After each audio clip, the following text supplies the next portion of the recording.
शायद आपको पता हो कि 2024 की लोकसभा में चुने गए सांसदों में से लगभग आधे सांसद दागी हैं, यानी उसके खिलाफ क्रिमिनल चार्जेस लगे हुए हैं। जब हमारे लॉ मेकर्स में ही ऐसे लोग मौजूद हो तो क्या हम एक्सपेक्ट कर सकते हैं कि क्राइम के खिलाफ कोई सख्त कदम उठेगी?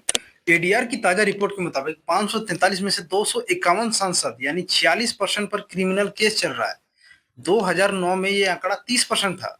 यानी जैसे जैसे हम डिजिटल हो रहे हैं हमारे जो सांसद है उनके क्रिमिनल रिकॉर्ड भी बढ़ रहा है। ये रिपोर्ट कोई ऐसी वैसी रिपोर्ट नहीं है, ये रिपोर्ट इलेक्शन कमीशन के पास जमा किए गए कागजों से बनी है। अब जरा राज्यों के हाल देखिए जहां से चुनकर ये माननीय सांसद पहुंचते हैं। उत्तर प्रदेश जो सबसे ज्यादा सांसद भेजती है वहां के 80 में से 41 सांसद यानी 51% दागी है।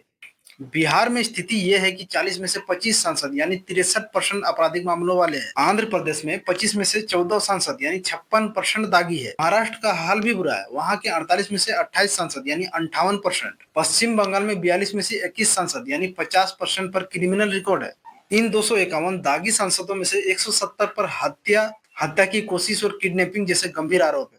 पार्टियों का हाल तो और भी दिलचस्प है। बीजेपी के 240 में से 94 सांसद यानी 39%, कांग्रेस के 99 में से 49 सांसद यानी 49% और समाजवादी पार्टी के 37 में से 21 सांसद 57% आगे है। बिहार के आरजेडी के तो 4 में से 4 सांसद यानी 100% क्रिमिनल केस वाला है। क्या हमारे 140 करोड़ वाले देश में ईमानदार लोगों की कमी हो गई है? एडीआर का रिपोर्ट तो ये भी कहता है कि एक अपराधी उम्मीदवार की जीतने की संभावना एक साफ सुथरे उम्मीदवार से 3 गुना ज्यादा है, क्योंकि उसके पास बहुत सारा पैसा है और बहुत सारा सपोर्ट भी है।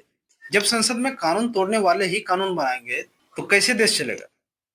मेरा एक मैसेज है देश के यूथ से कि पॉलिटिक्स में आना बहुत जरूरी है, नहीं तो ये देश बहुत जल्दी खोखला हो जाएगा और रहने लायक नहीं बचेगा। शुक्रिया।